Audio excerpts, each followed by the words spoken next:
या न्यूज बुलेटिनचे सहप्रायोजक आहेत गोकुळ।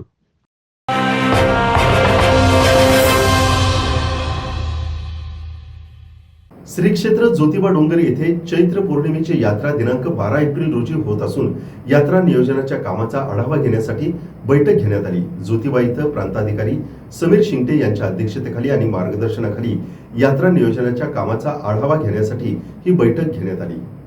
ज्योतिबा चैत्र यात्रेसाठी महाराष्ट्र, कर्नाटक, गुजरात, आंध्र प्रदेश आदी राज्यातून लाखो भाविक डोंगरावर येतात। त्यासाठी यात्रा सुरळीत पार पाडण्यासाठी यात्रा काळात भाविक आणि ग्रामस्थांना मूलभूत सुविधा पुरवण्यासाठी जिल्हा प्रशासनाच्या आणि पश्चिम महाराष्ट्र देवस्थान समितीच्या वतीनं गेल्या 1.5 महिन्यांपासून तयारी सुरू केली आहे। दिनांक 12 एप्रिल रोजी चैत्र पौर्णिमेची यात्रा होत आहे।